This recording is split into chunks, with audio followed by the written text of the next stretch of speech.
और चलिए चाय पर चर्चा की शुरुआत करते हैं। आज कार्यक्रम में सबसे पहले आपको लिए चलते हैं बद्री विशाल। उत्तराखंड में इस वक्त चार धाम यात्रा की तैयारियां जोर शोर से चल रही हैं।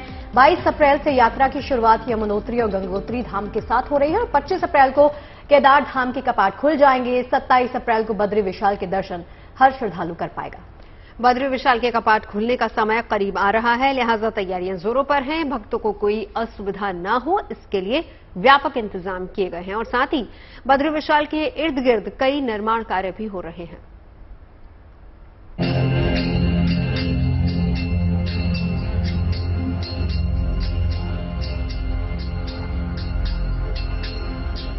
सज रहा है बद्री विशाल का धाम, बदल रही है बद्रीनाथ धाम की तस्वीर। कपाट खुलने पर भक्तों को मिलेगा सुविधाओं का उपहार। 27 अप्रैल की सुबह 7:15 पर जब भगवान बद्री विशाल के कपाट खुलेंगे तो भगवान बद्री विशाल का प्रांगण बदला बदला सा नजर आएगा। केदारनाथ धाम के बाद अब बद्रीनाथ धाम में भी नए मास्टर प्लान के तहत निर्माण कार्य तेजी से चल रहे हैं। 27 अप्रैल को जो है 7:15 बजे सुबह के भगवान बद्री विशाल के कपाट खुलने हैं और उसकी तैयारियां यहाँ पे जोरों से चल रही है। बताते चले अपने आप में दिव्य दिखने वाला ये जो भगवान बद्री विशाल का मुख्य सिंह द्वार है, ये अपने आप में अद्भुत दिखाई देता है। इसके अंदर जो भगवान बद्री विशाल का गर्भ जो है उसी के जो किवाड़ होते हैं, दरवाजे होते हैं, वो बंद किए जाते हैं, उन्हें खोला जाता है जो अपने शुभ मुहूर्त पर खोले जाएंगे। और इस बार जो पिछली बार 18 लाख श्रद्धालु भगवान बद्री विशाल के द्वार पर पहुंचे थे, वहीं इस बार उम्मीद है कि 18 लाख से अधिक श्रद्धालु इस बार भगवान बद्री विशाल के द्वार पर पहुंचेंगे। भगवान बद्री विशाल का दरबार इस बार आपको नए रूप और नए स्वरूप में नजर आएगा। सड़कों को चौड़ा करने का काम हो या फिर नए और बेहतर रास्तों का निर्माण, बद्रीनाथ धाम को नए और भव्य तरीके से सजाया जा रहा है। अब हम बद्रीनाथ पहुंचे हैं तो सबसे पहले बद्रीनाथ पहुंचते ही यहाँ पे एक सड़क दिखाई देती है जो सीधा आगे जाती है। पिछले वर्ष तक इसी सड़क मार्ग से यात्री आगे जाते थे और बद्रीनाथ के दर्शनों को आगे से नीचे जाते थे, लेकिन इस बार ये मेरे पीछे देख सकते हैं, ये नई सड़क बनी हुई है और इस बार यहाँ से सीधा आगे को निकलते हुए ये बाईपास बनाया गया है जो कि सीधा माना के तिराहे पे निकलेगा। जहाँ पे माना तिराहा है वहाँ पे निकलेगा और वहाँ पे तीर्थ यात्री उतरेंगे और वहीं से भगवान बद्री विशाल के दर्शनों के लिए जाएंगे। इस बार ये नया रूट बद्रीनाथ धाम में यात्रियों के लिए बनाया गया है। बद्रीनाथ धाम की सुंदरता बढ़ाने के लिए कई कारोबारियों की दुकानों को भी ध्वस्त किया गया है, लेकिन प्रशासन ने इसका पूरा ध्यान रखा है कि किसी भी दुकानदार की रोजी रोटी प्रभावित न हो। बद्रीनाथ के मास्टर प्लान में प्रभावित व्यवसायी हैं उनके लिए बनाए जा रहे हैं ताकि यात्रा खुलने पे वो लोग यहाँ पे अपनी दुकानों को शुरू कर सके, क्योंकि ऐसे में सैकड़ों दुकानदार ऐसे हैं जो इस समय प्रभावित हो चुके हैं और अभी कुछ आने वाले समय में प्रभावित होने जा रहे हैं। उनके लिए ये दुकानों की व्यवस्था इस बार की गई है। बद्रीनाथ मंदिर के करीब की तस्वीर भी पूरी तरह से अब बदल चुकी है। पिछले साल के मुकाबले इस बार की यात्रा बेहद शानदार रहने वाली है। तप्त कुंड के आसपास का इलाका भी अब नए स्वरूप में नजर आएगा। यहाँ पुराने निर्माण को हटाकर नई व्यवस्था की जा रही है। देख सकते हैं बद्रीनाथ में पूरी तस्वीरें अब बदलती जा रही है। जो प्रधानमंत्री नरेंद्र मोदी का ड्रीम प्रोजेक्ट है बद्रीनाथ मास्टर प्लान, उसके तहत यहाँ पे निर्माण कार्य चल रहे हैं। सबसे पहले देख सकते हैं यहाँ पे तप्त कुंड है जो गर्म पानी का यहाँ पे तालाब है, इसमें स्नान करना पड़ता है। हर श्रद्धालु स्नान करते हैं। यहाँ पे खाली कर दिया गया है। इधर मास्टर प्लान के तहत बिल्डिंगों को तोड़ा गया है और इस तरफ की बात अगर करें तो यहाँ पे भी बड़ी तेजी से इस समय पे निर्माण कार्य चल रहे हैं। नदियों का सौंदर्यीकरण चल रहा है। ऐसे में इस बार बद्रीनाथ धाम में भले ही तस्वीर पूरी न बदल सके, लेकिन पिछले वर्षों के हिसाब से अगर देखा जाए तो इस बार बद्रीनाथ धाम की तस्वीर जो है वो बिल्कुल अलग दिखने वाली है। बाबा बद्री विशाल के दर्शन के लिए श्रद्धालुओं को लंबी कतारों में लगना होता था, लेकिन इस बार आपको महज 300 रुपए अदा कर वीआईपी दर्शन करने का भी सौभाग्य मिल सकेगा। सभी व्यवस्थाएं जैसे कि दर्शन की व्यवस्थाएं ये और अन्य जो भी मतलब वीआईपी की व्यवस्था है, जैसे वीआईपी में हमने थोड़ा सा चेंज किया है। इस बार वीआईपी पे हमने एक शुल्क निर्धारण किया है 300 रुपये की, जिसमें कि उनको दर्शन और प्रसाद की जो व्यवस्था बद्रीनाथ केदारनाथ मंदिर समिति ने इस बार रखी है।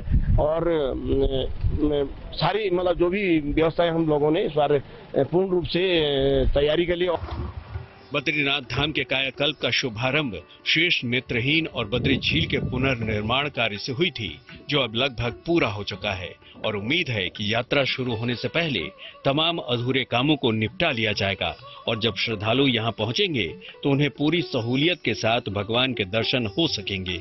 उम्मीद भी है कि श्रद्धालुओं के लिए इस बार की यात्रा यादगार बन जाएगी और यात्रियों के बद्री विशाल के दर्शन का नया रिकॉर्ड भी बनेगा। बद्रीनाथ धाम से कमल नयन सिलोरी के साथ bureau report, good news today. और अब बात करते हैं गीता के एआई स्वरूप की। दरअसल आर्टिफिशियल इंटेलिजेंस की मदद से गीता जीपीटी को तैयार किया गया है और ये काम किया है दिल्ली के एक सॉफ्टवेयर इंजीनियर ने। जी हां, गीता जीपीटी में संपूर्ण गीता ज्ञान है और गीता का संदेश छिपा है। इस तकनीक की मदद से और ज्यादा सुलभ बना दिया गया है गीता को। तो अगर आपको कोई परेशानी है या कोई सवाल है, गीता जीपीटी के जरिए आप रास्ता ढूंढ सकते हैं। सात्विक कर्मों का फल स्वर्ग, रजस का फल दर्द और तमस का फल अज्ञान। इसलिए हमें अपने कर्मों के परिणाम को देखना होगा। कहते हैं इंसान की हर समस्या का समाधान गीता में है। जिंदगी से जुड़ी हर उलझन और परेशानी का रास्ता भगवत गीता दिखाती है। रणभूमि में भगवान श्री कृष्ण के दिए उपदेश आज भी लोगों के जीवन पर गहरा प्रभाव डालते हैं। बदलते वक्त और नई टेक्नोलॉजी का तरीका भी बदल गया है, लेकिन गीता का उद्देश्य और सार आज भी वही है। अब तकनीक के जरिए भी आप गीता का ज्ञान हासिल कर सकेंगे। दिल्ली के एक सॉफ्टवेयर इंजीनियर ने आर्टिफिशियल इंटेलिजेंस आधारित चैटबॉट गीता जीपीटी तैयार किया है, जिसकी मदद से लोग गीता जीपीटी से अपनी जिंदगी से जुड़ी परेशानियों और उनके समाधान के बारे में पूछ सकेंगे। बता दें कि गीता जीपीटी को सॉफ्टवेयर इंजीनियर सुकून साई विनीत ने बनाया है। मैंने एक वेबसाइट बनाई है जिसका नाम गीता जीपीटी है। इस गीता जीपीटी में आप कोई भी सवाल आप डाल सकते हो अपनी लाइफ के बारे में, अपनी चिंताओं के बारे में, अपने दुख के बारे में, और आपको भगवत गीता के थ्रू एक एआई चैटबॉट जवाब देगा। मेरे सामने हमेशा एक गीता पड़ी रहती है, तो मेरा बचपन काफी रिलीजियस था, तो मैंने सोचा क्यों ना बेस्ट किताब से ही बात करें, है ना। तो यही मेरा इंटेंशन था इस ऐप को बनाने के पीछे। तो चलिए आपको बताते हैं कि आखिर गीता जीपीटी में खास क्या है और इसमें किस तरह से सवाल पूछे जा सकते हैं। मेरा पहला सवाल, गीता जीपीटी भगवत गीता पर आधारित है। इस चैटबॉट में जो डेटा फीड किया गया है वो भगवत गीता से जुड़ा हुआ है। ये चैटबॉट आपको रोजमर्रा की जिंदगी में होने वाली परेशानियों के सवालों का जवाब भगवत गीता के आधार पर देगा। उदाहरण के लिए, अगर आप अपनी जिंदगी से परेशान हैं या नाखुश रहते हैं, तो आप इस गीता जीपीटी से खुश रहने के उपाय पूछ सकते हैं। गीता जीपीटी एक ऐसा आर्टिफिशियल इंटेलिजेंस है जिसमें आप सवाल करते हैं और आपके सवालों के जवाब आपको गीता से रेफरेंस लेके दिए जाते हैं। गीता जीपीटी को बनाया है गूगल में काम कर रहे सुकून साई विनीत ने। उनका कहना है कि आप इसको किसी भी भाषा में इस्तेमाल कर सकते हैं और इसकी बनावट ऐसी की गई है कि आपको लगेगा कि आपसे सीधा श्री कृष्ण बात कर रहे हैं। यहाँ अब ये भी समझना बहुत जरूरी है कि आखिर गीता जीपीटी काम करेगा कैसे और इससे किस तरह आप सवाल पूछ सकते हैं। तो चलिए हम गीता जीपीटी से कुछ सवाल पूछते हैं। तो मेरा पहला सवाल ये है कि आखिर हम अपनी लाइफ में बैलेंस कैसे ला सकते हैं। इतना कुछ चलते रहता है लाइफ में, काम भी है, परिवार भी है, हेल्थ भी मेंटेन रखती है, कुछ बीमार हो गए तो दिक्कत हो जाती है। तो कैसे आखिर अपना मानसिक संतुलन कैसे बनाए रखें, चलिए पूछते हैं। कैसे हम अपनी लाइफ में मानसिक संतुलन मेंटेन कर सकते हैं।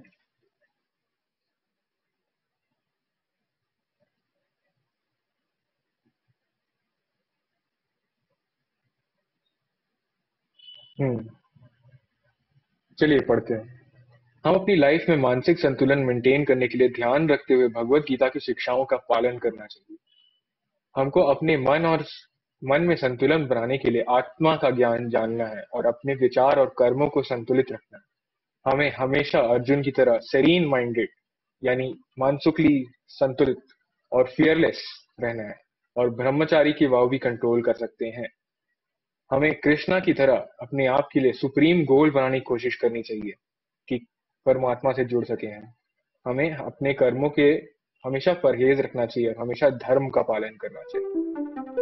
महाभारत काल से अब तक गीता का संदेश हमें जिंदगी के हर मोड़ पर संबल देता रहा है, सही रास्ता दिखाता रहा है, हमारी उलझनों को दूर कर सही दिशा दिखाता रहा। गीता जीपीटी में संदेश तो वही है, बस उसे जानने और उससे पूछने का अंदाज बदल गया है। दिल्ली से अनामिका गौड़ की रिपोर्ट, गुड न्यूज टुडे। मेरे पास और एक सवाल है।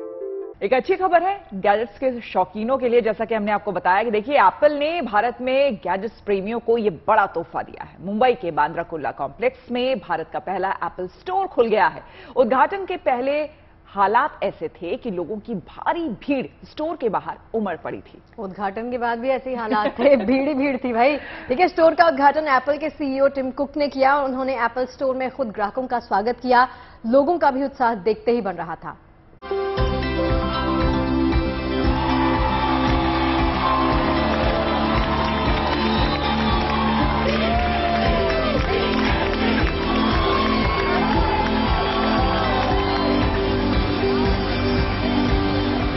एप्पल के गैजेट्स प्रेमियों के लिए खुशखबरी।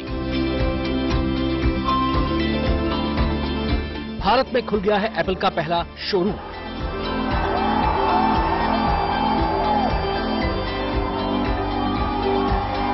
ये शोरूम खुला है मुंबई में। इसके उद्घाटन के लिए कंपनी के सीईओ टिम कुक खुद पहुंचे और यहां उन्होंने न केवल शोरूम कर्मचारियों की हौसला अफजाई की, बल्कि ग्राहकों का भी वेलकम किया।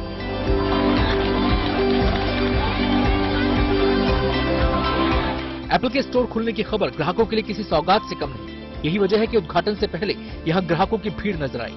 इसमें से कुछ युवा तो ऐसे भी मिले जो रात से ही यहां लाइन में लगे नजर आए।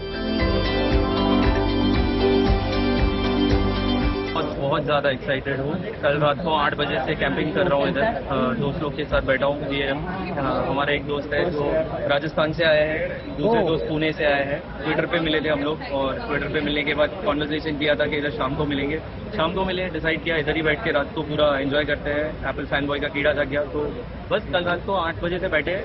एप्पल के प्रोडक्ट को लेकर लोगों का ये क्रेज समझना मुश्किल नहीं। एप्पल के गैजेट्स की खूबियां इन्हें पूरी दुनिया में खास बनाती हैं और जब कंपनी ने मुंबई में पहला स्टोर खोला तो यहाँ भी ग्राहकों की सुविधाओं का पूरा ख्याल रखा गया है।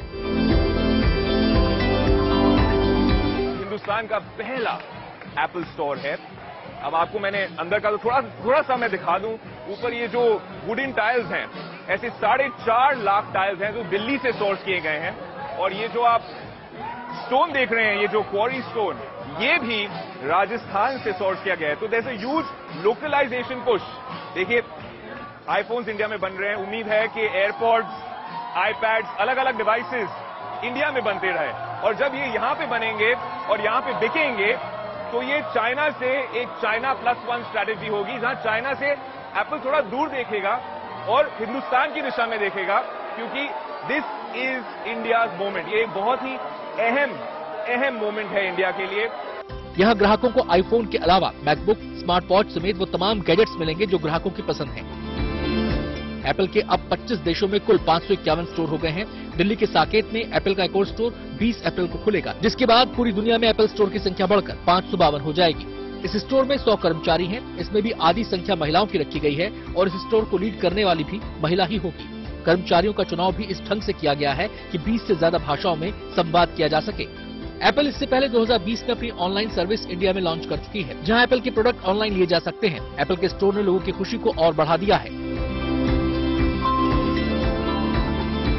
मुंबई से आयुष के साथ bureau report, good news today.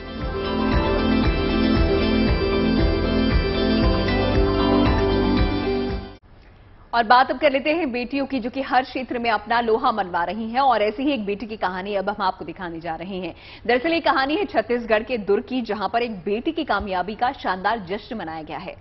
ये कहानी है हिषा बघेल की, जिसने अपनी लगन और मेहनत से न केवल अपने परिवार का नाम रोशन किया, बल्कि इलाके में आज उन्हीं की चर्चा हो रही है। एक अग्निवीर के तौर पर हिषा का सिलेक्शन नौसेना में हुआ और जब वो अपने गांव पहुंची तो शानदार स्वागत हुआ।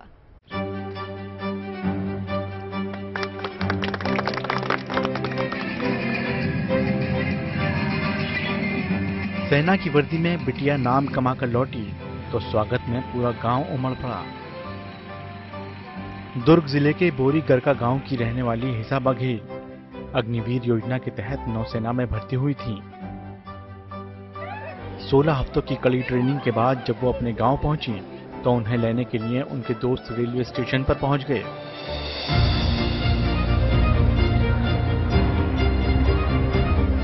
हिसा के स्वागत में गांव के लोग पहले से ही खड़े थे। गांव में उनके लिए बाकायदा पोस्टर लगाए गए थे।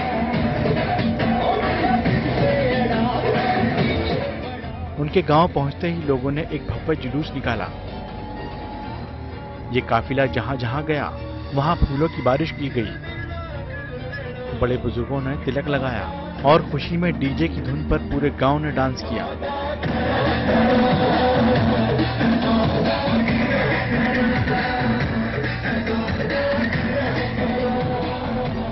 इसके बाद हिसा जब अपने घर पहुंची तो स्वागत में परिवार और रिश्तेदारों की आंखें छलक उठी।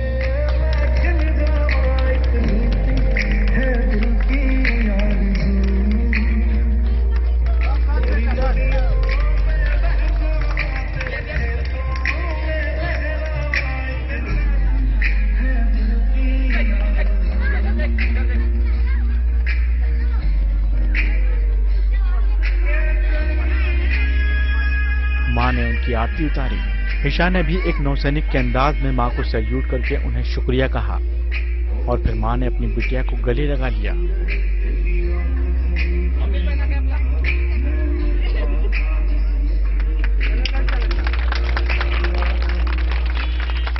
करीब 1.5 महीने पहले हिसा के पिता का कैंसर की वजह से निधन हो गया था। पिता की ख्वाहिश थी कि बिटिया पढ़ लिख कर सरकारी नौकरी करे। हिसा का नौसेना में चयन हुआ तो पिता का ये सपना भी पूरा हो गया। कामयाबी हासिल होने के बाद हिसा ने अपने पिता की तस्वीर को नमन करके उन्हें याद किया।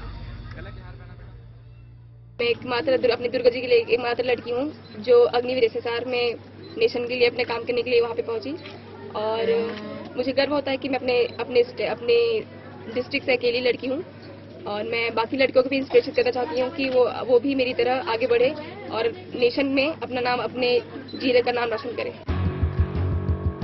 स्कूल में पढ़ाई के दौरान हिसा ने सेना में भर्ती होने की ठान ली थी। उन्होंने स्कूल के दिनों से ही योग और व्यायाम के जरिए खुद को अग्निवीर की परीक्षा के लिए तैयार किया। स्कूल में वो एनसीसी कैडेट भी बनी और फिर पूरे छत्तीसगढ़ की पहली महिला अग्निवीर बनकर उन्होंने कामयाबी की मिसाल कायम कर दी। दुर्ग से रघुनंदन पांडा, गुड न्यूज टुडे। होनहार बलवान की होठ शिकने पास कुछ ऐसा ही मध्य प्रदेश के छतरपुर के एक युवा के साथ हुआ है जिसने सस्ती ई बाइक बनाने का कारनामा कर दिया है और बेहद कम लागत में तैयार इस ई बाइक को चलाने का खर्च बहुत ज्यादा कम है। युवा का मकसद भी नेक है क्योंकि इस ई बाइक को महंगाई के इस दौर में लोगों के लिए एक राहत के तौर पर देखा जा रहा है।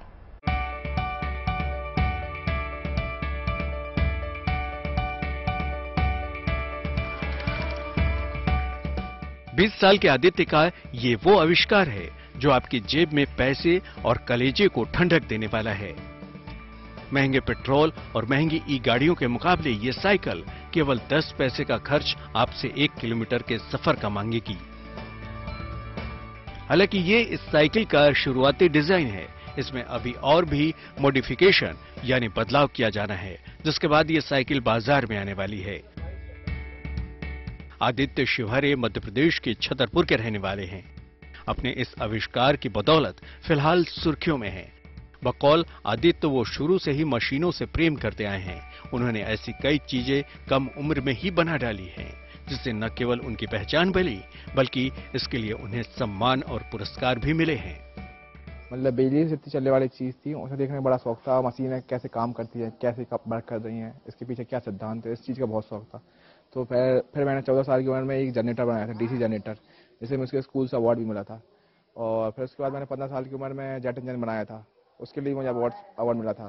फिर मैंने 16 साल की उम्र में वायरलेस इलेक्ट्रिसिटी बनाई थी, तरंगों के थ्रू मैं बिजली को एक जगह से दूसरी जगह भेजता था। उसके लिए मुझे ढेर सारे अवार्ड पीएम कार्यालय से बधाई पत्र और एनसीईआरटी साइंस एग्जीबिशन से भी इन्विटेशन और इंडियन साइंस कांग्रेस से भी इन्विटेशन आया था।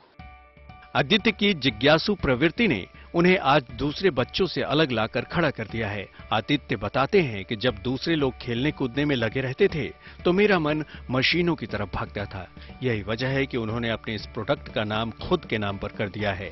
आदित्य को इसे बनाने में 20,000 रुपए का खर्च आया है। वो मानते हैं कि इससे किफायती सफर किया जा सकेगा।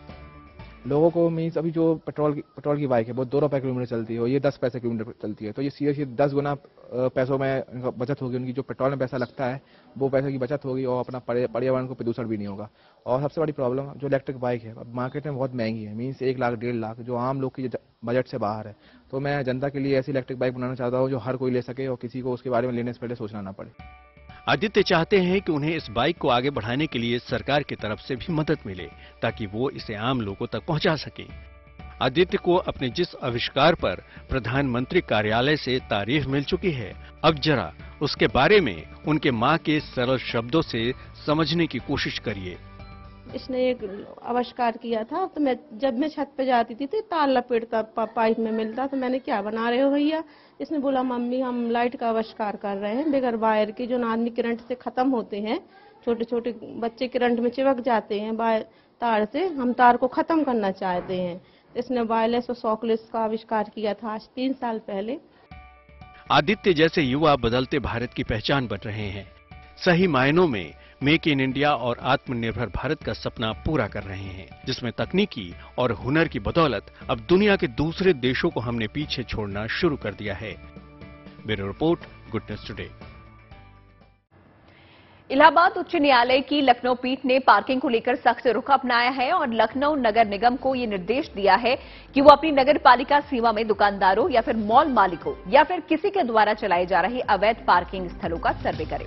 एक जनहित याचिका की सुनवाई करते हुए इलाहाबाद हाईकोर्ट ने लखनऊ विकास प्राधिकरण को कहा है कि वो हलफनामा दायर करे कि क्या बड़े व्यवसायिक भवन जैसे कि multiplex, cinema hall, theatre, auditorium और शॉपिंग मॉल पार्किंग की सुविधा प्रदान कर रहे हैं और क्या वो ऐसी सुविधाएं प्रदान करने के लिए आम जनता से शुल्क ले रहे हैं और अगर पैसा ले रहे हैं तो किस प्रावधान के तहत। इसको लेकर पूरी जानकारी 25 मई तक अदालत में दाखिल करें। दरअसल याचिकाकर्ता ने सार्वजनिक सड़क पर एक मॉल के पास अवैध पार्किंग को हटाने को लेकर ये याचिका दाखिल की थी और सुनवाई के दौरान राज्य सरकार के जो वकील हैं उन्होंने कोर्ट को आश्वस्त करने की कोशिश की और कहा कि राज्य सरकार ने अगस्त 2021 में ही अवैध पार्किंग और सड़कों के किनारे चलाई जा रही पार्किंग को बंद कराने का निर्देश जारी किया था।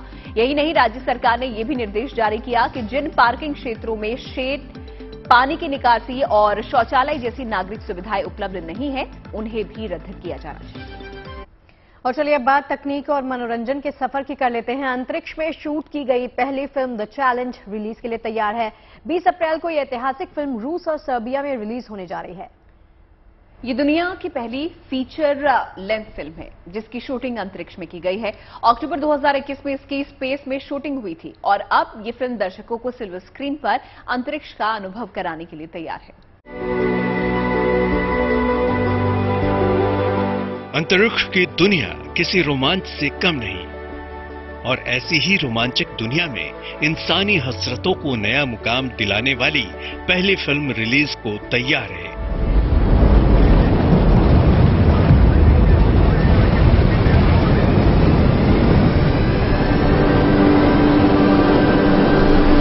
अंतरिक्ष में शूट की गई पहली फीचर लेंथ फिल्म दर्शकों को अंतरिक्ष का रोमांच महसूस कराने के लिए तैयार है, वो भी बेहद कम कीमत पर।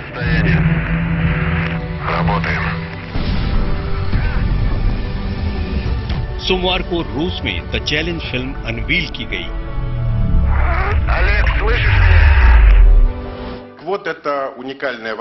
महज 2.5 US डॉलर में एक फिल्म के टिकट की कीमत में अंतरिक्ष में सफर करने का ये एक अनोखा अवसर है। अंतरिक्ष में सफर करने के लिए काफी पैसे खर्च करने होते हैं, लेकिन आप फिल्म के टिकट खरीदकर अंतरिक्ष का अनुभव पा सकते हैं। धरती से 400 किलोमीटर ऊपर अनंत आकाश में शूट की गई रशियन फिल्म द चैलेंज 20 अप्रैल को रूस और सर्बिया के सिनेमाघरों में दस्तक देगी। रूस के साथ साथ ये फिल्म यूक्रेन के उन 4 शहरों में भी दिखाई जाएगी जहां रूस ने हाल ही में कब्जा किया है, जबकि 27 अप्रैल को ये फिल्म मिडिल ईस्ट देशों में रिलीज की जाएगी।